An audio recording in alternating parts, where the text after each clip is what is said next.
Heading into this Big 12 tournament, how do you sense that it's different for the ones who were part of the team last year that did so well?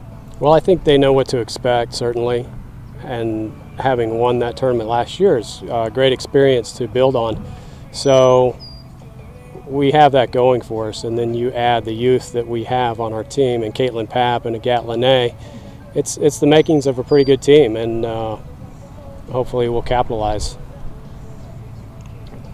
What do you expect out of this course this weekend, and how often have your players gotten to see this course? I asked them the other day if they'd played this golf course. None of them have actually played it, even the Texas girls that I've got. I am familiar with the course. It's a good golf course. If you finish under par, you've played some really good golf. We've gone through it in our yardage books and identified what the key things are to be successful there. And we're, since we got back from Napa last week, we've been working on it, working on the areas that you have to do well to play well there. I'm assuming you guys will get a practice round in before? We will. We go at 8 a.m. on Thursday morning. Okay. At this point of the season, what is this team doing well, and what is, it's not a lot of time to improve on stuff, but what would you like to improve on before Friday? Well, it's all, what I've always preached is firing on all cylinders, all 5 of them coming together and playing well at the same time. And that's hard to do through the season. Different academic schedules, different things going on with people's games. We've had some injuries. So it's not an easy thing to achieve, but I think we're getting there. I think everybody's worlds away from the golf course are very calm right now. Academically, we're in good shape. And everybody seems to be trending in the right direction, I feel like. So they know this is the time when you want to play your best golf, and we've kind of geared for this. Coach, up to this point, how have your girls set themselves up for the postseason? I've been really impressed with the scores, the finishes. As a coach, are you proud? Are you happy to see the results and the improvements made along the season? I'm proud of my team. I think we've had a fantastic year, consistent through the year. We've had some curveballs, starting with the start of the year with Agat and Sophia playing at Avion. They missed some tournaments, and we've had a few different things to balance through the year. But all in all, it's been a fantastic year. A couple wins and several top 5s. So I'm really pleased. And individually, Sophia and Kaitlyn Pals have really excelled, and just couldn't ask for more from those two. Yes, Texas always kind of has a target on its back, but is it even more so this year? Just the fact that they won the Big 12 last year, you're a top 10 program this year, and you've had a lot of regular season success. Is that, do you guys feel that even more so in a year like this? I don't think we necessarily feel it. I think you're right on the money. I think that teams want to beat us, probably more so now that we're a really strong team. But I don't necessarily think we feel that. We've gained confidence with our success so far. So I think that can only help us. What whirlwind has Sophia been through since winning the amateur coach? A lot. She got into the 4 majors. She's played 2 of them now, and balancing that is a tricky thing.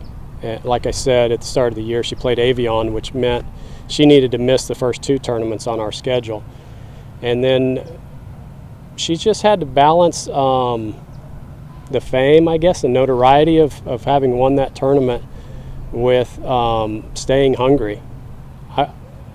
I want her to go about her business like she never won it, honestly. Take the confidence from it, but work like you didn't ever achieve that. And she has done a great job, and she's maintained that level of play. Has Kaitlyn surprised you with her, I guess, growth and maturing into this role this early in her career?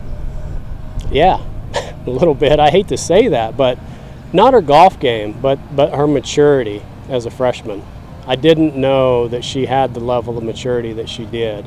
Usually you take a freshman in and you're ready for some growing pains. But we really haven't experienced that with Kaitlyn Pals. She's very mature for her age, and hard worker. Again, her golf doesn't surprise me. Her results don't surprise me, but just how she's really gone about her business has been a pleasure to watch. When did you first, I guess, see her at Lake Travis? When did she first kind of get on your radar? I knew about her before 2014 when I started on the women's side. I just, in passing, knew her name in golf circles as a great local player. First time I saw her was in Phoenix at the Thunderbird in Scottsdale, and that's when I got my first glimpse of her as a player. And I'm good friends with her instructor at Austin Country Club, so Anne-Marie Gildersleeve, and she kind of filled me in on Kaitlyn when she was about 15, I guess. What's the strength in her game right now? Her strength is that she doesn't have really any glaring weaknesses.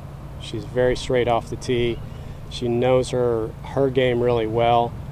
She does not get outside of herself. She doesn't try to do anything that is outside of her own abilities, ever. And that's really key to her game. Good putter, good chipper, just really no weaknesses in her game.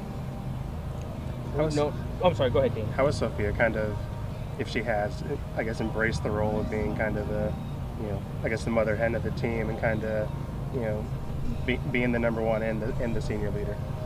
She's handled it well. I would say that we have a couple people in that category. We've got Maddie Lutweiler, who's a junior also. There are only 2 upperclassmen, and they've both done a fantastic job. I would say Sophia leads more through her actions, through how she operates. Maddie's more of a vocal person, but they've both done really well in their leadership roles.